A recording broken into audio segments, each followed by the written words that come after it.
Allez, dans cette vidéo, j'aimerais vous parler d'un obstacle qui vous empêchera en fait de prendre des décisions qui sont importantes pour vous. Si cet obstacle, vous le laissez vous submerger, vous serez comme paralysé et vous ferez que fuir en fait devant ce dernier. Et cet obstacle en fait, c'est votre façon de gérer vos émotions aujourd'hui qui ne fait qu'empirer les choses. Typiquement, qu'est-ce que je veux dire par là? C'est les gens qui ont une émotion négative, c'est-à-dire une émotion qui va venir diminuer leur combativité, leur pousser à laisser tomber ou je ne sais quoi encore. Quand ils vont ressentir quelque chose comme ça, la peur, de l'insécurité, le fait d'être un imposteur, le fait de ne pas avoir les compétences, le fait d'être incompétent, toutes ces émotions, tous ces sentiments que vous allez recevoir à ce moment-là vont vous submerger si vous ne savez pas les gérer. Et aujourd'hui, en fait, le problème qu'il y a, c'est que les gens sont tellement submergés par ces émotions négatives que leur seul réflexe qu'ils ont, étant donné qu'ils ne savent pas comment les gérer, c'est de fuir. Mais le problème de fuir des émotions négatives, c'est que en plus, ça ne sert à rien dans le sens où vos problèmes sont toujours dans votre tête. C'est-à-dire que vous pourrez fuir aussi loin que vous voulez, votre tête sera toujours sur vos épaules. Donc à la seconde où vous allez arrêter de fuir, à la seconde où vous allez vous remettre dans une position où vous devez prendre une décision difficile, toutes ces émotions que vous avez refoulées vont revenir. Donc tout ce que vous faites en fait, c'est entasser, accumuler ces émotions négatives au point où ça va exploser. Le problème aussi de fuir ces émotions négatives quand vous les ressentez, c'est que, imaginons vous fuyez vos émotions juste une ou deux fois par an. C'est pas bien grave. Par contre, si vous faites ça 1000 fois par an ou sur 2 ans ou je ne sais quoi encore, ce qui va se passer, c'est que vous allez commencer à développer l'habitude de fuir des émotions quand elles sont trop fortes. Et qu'est-ce qui va se passer quand vous allez prendre l'habitude de fuir des émotions qui sont trop fortes? Étant donné que vous ne faites que les accumuler, étant donné que vous ne les gérez pas, vous les digérez pas, vous allez passer votre temps à fuir. Vous allez passer toute votre journée à fuir. Et si vous passez toute votre journée à fuir, vous n'avez plus le temps de, faire avancer vos projets, de réaliser vos rêves ou je ne sais quoi encore. L'autre gros problème aussi, c'est de fuir en permanence. C'est que vous allez trouver toujours plus de moyens aujourd'hui de fuir. La première façon de fuir un problème, c'est de penser à autre chose. C'est les gens, par exemple, qui sont, au travail, ils ont un problème, au lieu d'y penser, ils se disent « Non, tu sais quoi, je vais mettre ma tête dans le sable et je vais penser qu'au boulot. » La deuxième façon de fuir, et elle est nettement plus, plaisante, c'est celle d'allumer Netflix, YouTube ou je ne sais quoi encore, au lieu de faire ce que vous devriez faire. Et quand vous allez commencer à vous créer l'habitude comme ça de fuir ou de mettre des distractions comme ça en permanence, c'est exactement ce que vous allez faire de votre vie. Vous allez passer votre vie à vous distraire. Et quand vous allez passer votre vie à vous distraire, vos problèmes s'accumulent et du coup, vous vous sentirez encore moins prêt à prendre des décisions difficiles. Dans cette vidéo, justement, j'aimerais vous permettre d'enrayer ce mécanisme, d'enrayer ce cercle vicieux pour justement vous permettre de reprendre le contrôle de votre vie. Première étape, lorsque vous avez une émotion qui, vous submerge ou qui est beaucoup trop forte ou je ne sais quoi encore. Typiquement, moi, c'est ce que j'avais aussi, c'était le syndrome de l'imposteur. Je voulais vivre de ma passion, je voulais lancer mes propres projets, mais j'avais un gros souci. Dans mon secteur, qui est l'e-sport, c'est-à-dire en gros c'est du jeu vidéo mais en compétitif, le gros problème que j'avais, c'est que les gens qui réussissaient dans ce milieu avaient entre 16 et 18 ans en moyenne. Et moi, j'arrive avec mes 30 ans et je me dis ouais, je veux vivre là-dedans. Je veux faire ça de ma vie, je veux vivre ça, je veux vraiment m'intéresser à ce truc-là et être payé pour. Comment vous dire que je n'avais absolument pas le profil parfait?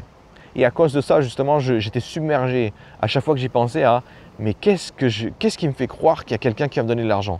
Qu'est-ce qui me fait croire qu'il y a quelqu'un qui me voudra dans son équipe? Qu'est-ce qui me fait croire que je ne sais pas quoi encore? Et quand j'étais submergé comme ça, tout de suite, j'étais en train de me dire « Oh mon Dieu, il faut absolument que je pense à autre chose, il faut absolument que je fasse autre chose. » Et je me tuais à jouer aux jeux vidéo toute la journée. Je jouais jusqu'à ce que j'étais épuisé et puis ensuite j'allais dormir. Pourquoi est-ce que je devais jouer jusqu'à être épuisé? Parce que si j'étais pas épuisé et que j'allais dormir, je commençais à réfléchir. Et si je réfléchissais, ces peurs en fait reviendraient à moi. Ces pensées reviendraient à moi. Et pour m'en débarrasser, j'ai dû faire un exercice qui est absolument contre-intuitif, qui est au lieu de fuir un problème, au lieu de fuir un danger, vous allez littéralement baigner dedans. Première étape justement qui vous permettra de reprendre le contrôle de votre vie et d'arrêter d'être submergé par vos émotions, c'est de vous asseoir et de ressentir pleinement l'émotion. Juste vous demander qu'est-ce que je ressens là? À quoi je pense? Qu'est-ce qui se passe dans mon corps? Par exemple, quand j'avais le syndrome de l'imposteur, j'avais aussi un syndrome d'injustice. J'avais aussi un problème d'injustice. Pourquoi? Parce que je me disais, oui mais moi je suis aussi intéressé par le milieu, moi aussi je suis un vrai fan du milieu, moi aussi je mérite ma place ou je ne sais quoi encore. Et la simple idée qu'on me refoule parce que je suis trop vieux, ça m'insupportait. Alors quelle était l'émotion que j'avais? C'était de l'injustice. Et ensuite quand je demandais, ok dans mon corps, comment est-ce que je ressens l'injustice? Le truc qui revenait tout le temps, c'est que ma mâchoire, elle était serrée comme pas possible. Comme si j'étais en train de me battre, comme si j'étais en train de me, on va dire, comme si j'allais prendre des coups ou je ne sais quoi encore. J'avais les poings, ils étaient serrés tellement j'étais saoulé de me dire que peut-être que je ne pourrais pas réaliser mon rêve parce que je suis trop vieux, que j'ai mis trop de temps, quoi. Et vous, en fait, peu importe l'émotion que vous devez vous poser la même question. Comment est-ce que je ressens cette émotion dans mon corps? Ne vous laissez pas submerger. Le but, ce n'est pas d'être complètement dépassé, de commencer à vous apitoyer sur votre sort ou je ne sais quoi encore, ou à paniquer. Non, le but, c'est je m'assois, je ressens pleinement l'émotion que je dois ressentir, je me demande qu'est-ce que je pense et je note toutes mes pensées. T'es trop vieux, je note. Personne ne voudra de toi, je note. T'es en train de gâcher ta vie, je note. Ton projet, il est stupide, je note. Vous notez tout comme ça. Juste, vous n'êtes pas forcément d'accord avec ce que vous notez, mais juste vous prenez conscience des pensées qui vous traversent et vous notez tout. Vous notez aussi ce que vous ressentez dans votre corps. Vos mains sont comment? Est-ce qu'il y a des zones qui sont froides maintenant dans votre corps? Par exemple, si vous avez peur, il est très souvent le cas d'avoir peur. Quand on a peur, on a froid aux mains, aux extrémités. Et par contre, on a les jambes qui sont chaudes, comme si on voulait courir. Si vous êtes en mode « je suis en colère », là c'est l'inverse. Vous aurez, on va dire, de l'adrénaline qui risque de monter, vous aurez le cœur qui va battre un peu plus vite, vous aurez envie de serrer les poings ou je ne sais quoi encore. Tous ces éléments-là, en fait, vous voulez les noter et en prendre conscience. Le but de ce processus, en fait, c'est d'être comme un scientifique. Au lieu d'être submergé par la peur ou par l'émotion que vous avez à ce moment-là, vous allez juste regarder ce que vous ressentez à travers un microscope et vous décrivez les choses. Vous décrivez absolument tout. Comme ce qu'on vous a appris à l'école quand vous regardez un microscope, qu'est-ce que vous regardez? Ça a quelle couleur? Ça a quelle forme? Est-ce que ça bouge ou pas ou je ne sais quoi encore? Vous notez tout. Et ce que vous allez remarquer en fait pendant que vous allez faire ce processus-là, qui va durer entre 5 minutes et même 15 minutes, moi il y a des fois où il y a des sessions qui ont duré 30 minutes tellement j'avais énormément de saloperies à déballer. En fait au début c'est l'émotion monte, l'émotion monte, l'émotion monte, l'émotion monte, puis après elle se stabilise pendant longtemps sur un plateau, puis après elle descend. Et vous en fait quand vous allez commencer à redescendre, quand vous allez recommencer à retrouver votre lucidité, vous allez passer à la deuxième étape de la méthode. Cette deuxième étape c'est de vous demander si vous voulez garder cette émotion liée à, on va dire, l'événement qui va se produire. Qu'est-ce que je veux dire par là? Je vous donne un exemple. Imaginons, je me dis qu'à chaque fois que je veux lancer un de mes projets qui est hyper important pour moi, j'ai peur. J'ai extrêmement peur d'échouer, que ça ne marche pas, qu'on se moque de moi, de paraître ridicule ou je ne sais quoi encore. Imaginons que pendant la première étape, j'ai ressenti toutes ces émotions-là, tous ces sentiments-là, et j'ai commencé à noter en fait les conséquences que ça avait sur moi. Ensuite, j'ai fait ça jusqu'à ce que l'émotion, on va dire l'intensité de l'émotion diminue. Maintenant, je vais me poser la question à chaque fois que je veux lancer mon projet, est-ce que je veux continuer d'avoir peur? Est-ce que je veux continuer de craindre ce que vont dire les autres? Est-ce que je veux continuer de subir le jugement des autres, le regard des autres? Là, c'est vous qui allez décider. Pourquoi? Parce qu'en fait, cette décision ne revient qu'à vous et à l'objectif justement que vous fixez.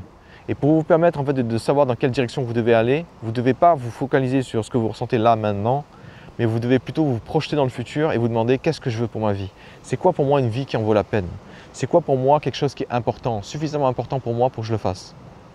Pour moi, une vie qui en vaut la peine, c'est une vie où je vais lancer mes projets. Une vie où je pourrais aider les autres à lancer le leur. Une vie où je pourrais prendre du plaisir. Une vie où je serais épanoui. Ok, j'imagine ça. Du coup, est-ce que je vais laisser la peur ou les autres, le regard des autres, leur jugement, je ne sais quoi encore, m'empêcher d'avoir ce que je veux? Absolument pas. Je commence à noter. Est-ce que je garde chacune de ces émotions-là liées à ces événements? Quand je fais quelque chose de nouveau, est-ce que je veux continuer d'avoir peur? Non. Quand je me lance dans un projet que je ne connais pas ou que je ne maîtrise pas ou que je me trompe, est-ce que je veux continuer de m'apitoyer sur mon sort? Non. Ah, je commence à tout noter.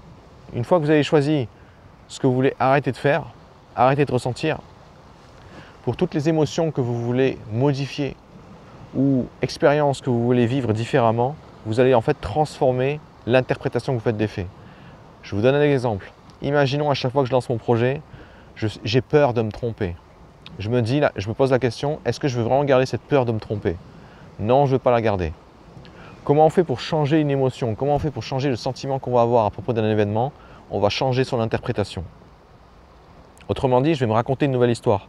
Au lieu de me dire que la peur est un signal que je ne dois pas y aller, que ça doit me dissuader ou je ne sais quoi encore, je vais me dire plutôt que la peur est juste un signal pour me dire que je vais aller dans un terrain inconnu et je dois du coup me préparer à me tromper des dizaines de fois avant de comprendre ce qui se passe. Pourquoi cette étape est hyper importante? Parce qu'en fait, les gens qui ont pris l'habitude de fuir devant des émotions négatives, ils ont commencé aussi à croire que les émotions négatives qu'ils ressentent sur le moment sont la vérité, qu'ils sont le reflet de la réalité. Imaginons quelqu'un qui pense qu'il est un imposteur parce qu'il a le syndrome de l'imposteur, etc. Il va se dire oui, mais peut-être que j'ai rien à faire là. Alors qu'en fait, ça n'a rien à voir. C'est juste que dans sa tête, il avait une version idéalisée de qui il devait être quand il devait se lancer et que maintenant qu'il n'est plus cette version-là, qu'il y a un décalage entre les deux, vous allez vous sentir comme un imposteur. Mais à aucun moment, en fait, il y a des prérequis pour faire quoi que ce soit. Sauf si c'est des prérequis au niveau des connaissances pour réparer une voiture ou je ne sais quoi encore. Mais au niveau de la personne en elle-même, si je sais pas, je veux changer ma roue, changer la roue d'une voiture ou d'une roue crevée, je n'ai pas besoin d'avoir un certain archétype, j'ai juste besoin de savoir comment changer une roue. Donc là, imaginons, je prends ce gars-là qui a le syndrome de l'imposteur, ben il va devoir changer son histoire. Il va dire, mais en fait, si je n'ai pas le profil, c'est notamment pour ça que je dois réussir. Pourquoi? Parce que je veux vivre ma propre vie. Je veux vivre selon mes propres règles. Si je commence à adopter on va dire les règles des autres, les standards des autres pour commencer à vivre ma vie, ben je vais faire exactement l'inverse. Du coup, si j'ai l'impression d'être un imposteur, c'est tant mieux. Parce que je dois avoir la force, la combativité nécessaire pour passer outre cet inconfort et quand même réaliser mon rêve. Moi, par exemple, j'avais ce syndrome de l'imposteur et pendant très longtemps, je me disais, mais c'est impossible que, on va dire, je sois légitime. Jusqu'au moment où j'ai compris que j'avais jamais besoin d'être légitime pour faire quoi que ce soit. J'avais juste besoin de savoir faire ce que je voulais faire. Et en plus, j'ai commencé à changer mon histoire et à me dire, mais en fait, c'est génial que j'ai le syndrome de l'imposteur et que je dois surmonter ça. Parce que, étant donné que toutes les personnes que je vais accompagner et qui veulent réaliser leur rêve ont l'impression d'être un imposteur, ont l'impression de ne pas pouvoir le faire, ont l'impression d'être trop vieux pour y aller ou je ne sais quoi encore, c'est exactement ça que je dois traverser. Et quand j'ai posé mon histoire comme ça, c'était nettement plus simple. Encore une fois, pourquoi est-ce que je vous parle de ça? C'est que quand vous avez passé des années à fuir vos émotions, vous développez la conviction qu'elles sont réelles, qu'elles sont le reflet de la réalité. Je vais vous donner quelques exemples pour vous montrer à quel point nos émotions n'ont absolument rien à voir avec la réalité. Je travaillais en fait en entreprise sur site et en fait on avait une cuisine commune. Et dans cette cuisine commune, on avait tous pris l'habitude de mettre notre déjeuner dans le frigo pour ensuite le reprendre à l'heure du repas, etc. Pour une raison ou pour une autre, ce jour-là, je ne peux pas manger mon sandwich comme d'hab. Je l'ai bien sorti à la même heure, mais je ne peux pas le manger maintenant, du coup je le mets dans mon tiroir. Une heure plus tard, je me dis c'est bon, je peux manger. Je retourne à mon bureau, je tire mon tiroir, pas de sandwich. À même pas 3 mètres de moi, je vois un collègue, il est en train de manger un sandwich et c'est exactement le même que le mien. Donc vous me voyez venir, dans ma tête, j'ai même pas réfléchi parce que j'étais fatigué, j'avais faim, etc. Immédiatement, je me dis, putain le bâtard, il m'a volé mon sandwich, il est en train de le manger. Et je me souviens même que je lui avais fait une remarque ce jour-là, je lui dis, il est bon le sandwich ou pas? Et il me répond un truc genre, ah ouais, il est trop bon celui-là, c'est vraiment mon préféré, quoi. Et dans ma tête, je dis, l'enculé, quoi. Il me vole mon sandwich et il me nargue comme ça. Bon, du coup, je suis énervé, vraiment, j'ai le poing serré, etc. Je dis, vas-y, c'est bon, ça m'a saoulé. Je vais aller à la cuisine, je vais me trouver un truc à bouffer, quoi. Je vais aller à la cuisine, qu'est-ce que je trouve sur la table à manger? Mon sandwich sur une assiette. En fait, j'avais complètement zappé, mais j'étais revenu un petit peu avant. Je voulais manger, j'ai pris le temps de sortir une assiette, j'ai mis mon sandwich dessus et j'ai oublié de prendre l'assiette. Parce qu'en fait, d'habitude, je mange toujours mon sandwich, on va dire sur le pouce, en train de me balader ou je ne sais quoi encore. Et là, ce coup-ci, j'avais décidé de le bouffer directement sur mon bureau et du coup, j'avais besoin d'une assiette. Et du coup, c'était sorti de mon habitude. Ça veut dire que mon pote, en fait, mon collègue, il n'a jamais volé mon sandwich. Mais ça ne m'a pas empêché de ressentir l'émotion d'injustice, de colère, de je ne sais pas quoi encore, liée à ce vol qui n'a jamais eu lieu. Et ce truc-là, en fait, je peux vous trouver un autre exemple. J'étais en train de poser des questions à un collègue parce que je devais l'aider sur un truc, mais je venais à peine d'arriver. Du coup, j'avais 1 milliard de questions à lui poser. À un moment, je commençais à lui poser des questions, et à un moment, il me répond hyper sèchement. Et là, dans ma tête, je me dis, putain, je l'ai saoulé, quoi. Tu sais quoi? Je vais le laisser tranquille. Je ne vais pas lui prendre la tête, je vais pas lui poser de questions aujourd'hui, je vais être, on va dire, je vais être sympa, quoi. Pendant toute la journée, j'ai pris des pincettes avec lui. Et à un moment donné, il explose, il me dit, mais attends, il t'arrive quoi aujourd'hui? T'es super bizarre. Et dans ma tête, je lui réponds, mais c'est toi qui est hyper tendu, mec. C'est pour ça que moi je suis bizarre, j'essaie de prendre des précautions. Et après, il me répond un truc genre, mais à quel moment je suis tendu? Quand est-ce que tu m'as vu tendu, quoi? Et là, je lui dis, bah, tout à l'heure, je t'ai posé plein de questions et à un moment, tu m'as répondu hyper sèchement. Et là, il me répond, mais je m'en souviens même pas. Et je vais t'avouer, si je t'ai répondu sèchement à un moment, c'est pas parce que tu m'as posé des questions, ça c'est normal. C'est juste que je devais faire un truc qui me saoulait tellement et ça m'a. Et juste, je t'ai mal répondu sur le moment, quoi. Mais j'ai rien contre toi. Immédiatement, la tension, elle retombe. Autrement dit, il n'y a jamais eu de problème, en fait. Mais moi, ça ne m'a pas empêché de croire qu'il y avait eu un problème, d'être dégoûté qu'il y avait eu un problème, de me sentir mal de l'avoir, on va dire énervé alors que ce n'était même pas le cas, et de toute la journée, on va dire prendre des précautions qui n'auraient jamais eu lieu d'être. Tout ça pour vous dire que les émotions que vous ressentez ne sont pas le reflet de la réalité, ils sont juste le reflet de l'histoire que vous vous racontez à propos de la réalité. Et si le fait que le mec qui m'ait répondu sèchement, c'est juste qu'il était en train de faire un truc compliqué, si je m'étais juste dit ça, j'aurais dit « Attends, vas-y, tu sais quoi, je te poserai des questions après, je te laisse faire ton truc. » J'aurais juste dit ça, j'aurais pas mal pris, j'aurais pas pris des précautions. Et c'est pareil en fait pour les émotions que vous avez aujourd'hui. Ah ouais, mais qu'est-ce que diraient mes parents si je leur disais que je voulais lancer mon projet ou je ne sais quoi encore? Bah, je sais pas, mais l'histoire que tu te racontes te fait croire que ça va être la fin du monde. Est-ce que tu veux continuer à croire ça et du coup être paralysé, étant donné que pour toi, une vie qui en vaut la peine, c'est une vie où tu lances tes projets? Ah bah non, il faut que je m'en débarrasse. Ok, raconte-moi une autre histoire. L'histoire que je vais me raconter dans ces moments-là, imaginons que je suis cette personne, c'est pas grave s'il y a des gens qui ne sont pas d'accord avec le fait que je lance mes projets, ça reste ma vie avant tout. Quand ils vont me donner leur opinion, ils vont me donner leur opinion par rapport à leur vie, ce qu'ils feraient à ma place, sauf qu'ils ne sont pas à ma place. Je suis la seule personne à être à ma place. Du coup, je vais prendre mes propres décisions et c'est ok si les autres ne sont pas d'accord. Une fois que j'ai transformé mon histoire, la dernière étape, c'est de rendre cette histoire réelle. Du coup, il faut absolument que j'agisse en conséquence. Je ne peux pas dire que le fait d'avoir peur de me lancer, c'est pas grave, c'est juste parce que c'est nouveau, si je continue à être paralysé, si je ne me lance pas. Dès que vous comprenez que la peur de se lancer vient de notre cerveau, qui est câblé avant tout pour la survie et non pour notre épanouissement, qui va commencer à associer l'inconnu avec le danger et pour essayer de vous dissuader, et que ce danger du coup n'a pas lieu d'être, n'existe pas, tout ce que vous avez à faire c'est vous lancer, le faire pendant 2-3 jours et la peur va complètement s'estomper parce que le cerveau va se dire « Ouais, finalement, c'était pas si dangereux. Du coup, je te laisse. J'arrête de te balancer de la peur comme ça. » Donc là, la dernière étape, c'est vraiment d'agir en conséquence. Repensez à toutes ces décisions importantes que vous devez prendre. Première étape, listez toutes les émotions. Enfin, reconnaissez, prenez le temps de ressentir toutes les émotions. Asseyez-vous, listez vos pensées, listez ce que vous ressentez dans votre corps, listez la sensation que ça vous donne, notez tout, jusqu'à ce que l'émotion au départ elle monte parce que vous êtes en train de ressentir le truc et que c'est désagréable. Ensuite il y a un plateau parce que vous vous rendez compte que ça ne peut pas être plus désagréable que ça et ensuite ça retombe. Dès que vous retrouvez votre lucidité, pensez à la future version de vous. Qui est-ce que je veux être dans le futur? À quoi est-ce que je veux que ma vie ressemble dans le futur? Une fois que vous avez ce futur-là, une fois que vous avez décidé des qualités que vous allez avoir, demandez-vous comment vous devriez prendre chacune des décisions ici, chacune des émotions ici. Est-ce que je devrais être encore paralysé par la peur? Est-ce que je devrais être encore paralysé par le regard des autres? Est-ce que je devrais être encore paralysé par le poids, les responsabilités ou je ne sais quoi encore que je me suis fixé? Non, non, non. Ok. Si je décide que ça doit changer, je dois changer mon histoire. Je dois changer mon interprétation de ces émotions-là. Qu'est-ce que je peux me raconter? En quoi c'est une bonne chose ce qui m'arrive? En quoi est-ce que la peur de lancer mes projets est une bonne chose pour moi? C'est une bonne chose pour moi parce que c'est le premier obstacle que je dois surmonter.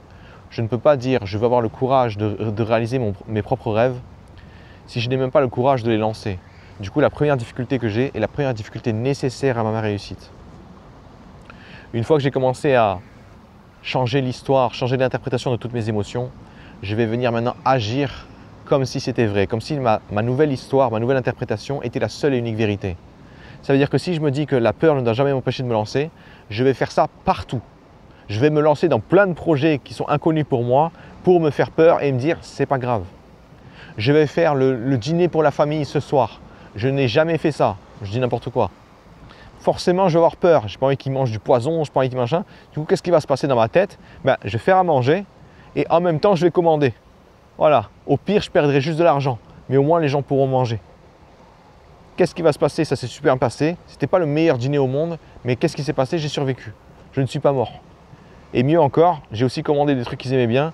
Du coup, on a pu manger un peu de ce que j'ai fait, qui était certes pas terrible, mais après, on a quand même passé un bon moment. On prend. Et quand vous faites ça suffisamment longtemps, ce qui va se passer, c'est que vous allez commencer à apprendre à dompter vos émotions dans le sens, au lieu de vous laisser vous submerger, vous allez juste cohabiter avec. Ensuite, vous allez en faire ce que vous voulez pour vous permettre d'avancer. Et ensuite, vous aurez juste une relation hyper saine avec vos émotions. C'est-à-dire qu'au lieu de les fuir tout le temps, au lieu de les renier tout le temps, au lieu de faire comme si elles n'existaient pas, vous allez juste prendre le temps de les ressentir. Et en fait, c'est bête à dire, mais la colère, par exemple, tous les gens pensent que la colère, c'est quand quelqu'un explose, quand quelqu'un vous tape sur le système ou je ne sais quoi encore. C'est faux. Ça, c'est la colère quand vous l'avez réprimée pendant trop longtemps. Au bout d'un moment, elle explose et vous sautez à la gorge des gens. Mais la véritable colère, quand vous la laissez s'exprimer tout de suite, quand vous ne la bloquez pas, ça ressemble à « Ah, j'aimerais juste que tu poses ça, s'il te plaît, c'est fragile. » Ça, c'est de la colère. Ça y ressemble pas parce que ça n'a pas été réprimé, ça n'a pas été bloqué. La frustration, c'est pareil. Fais attention, je t'ai déjà dit de ne pas faire ça, s'il te plaît, j'aimerais bien que tu le fasses. J'aimerais bien que tu le fasses comme je te l'ai dit. Ça, c'est de la frustration. Et c'est pas le truc réprimé qui est « Putain, mais vas-y, ça fait 4 fois que je te dis de faire le truc, pourquoi tu le fais pas? Genre, t'es débile ou quoi ?» Ça, c'est de la frustration quand ça a été réprimé pendant trop longtemps. Quand vous apprenez en fait à gérer vos émotions et à les ressentir pleinement au lieu de les esquiver, vous remarquez juste que les émotions ne sont que des signaux. Ces signaux doivent être interprétés. Et l'interpréteur, c'est vous. Vous pouvez littéralement donner n'importe quelle interprétation à n'importe quelle émotion. Enfin, comprenez aussi que vos émotions, à la base, ne sont pas le reflet de la réalité. Nous, on va venir les modifier, on va venir leur donner le sens qu'on veut et ensuite, on va venir agir en conséquence pour renforcer notre histoire, notre interprétation. Du coup, nos histoires à nous seront le reflet de la réalité, mais seulement dans le futur. Ça veut dire que pendant un laps de temps assez court, entre le moment où vous allez vous raconter votre histoire et le moment où vous allez passer à l'action, votre histoire sera fausse. Pourquoi? Parce que pendant des années, par exemple, vous avez été bloqué par la peur de vous lancer, la peur d'échouer. D'un coup, je vous dis, ouais, en fait, la peur d'échouer, c'est trop bien. Pendant ce laps de temps entre vous vous dites ça et vous vous lancez pas, enfin, et vous vous lancez, pardon, ce laps de temps-là, ce que vous dites est faux. Mais à la seconde où vous vous lancez quand même, pardon, à la seconde où vous vous lancez quand même, que vous traversez la peur et que la peur s'estompe, votre histoire maintenant devient la vérité. Et si vous faites ça des milliers de fois, vous aurez une montagne de preuves que votre histoire est la vérité, que votre version est la bonne. En faisant cet exercice, vous arrêterez en fait d'avoir le poids du monde sur les épaules, vous arrêterez de vous torturer continuellement et vous pourrez juste déployer toute l'énergie que vous avez conservée pour justement faire avancer vos projets. Allez, bon courage à vous et amusez-vous bien.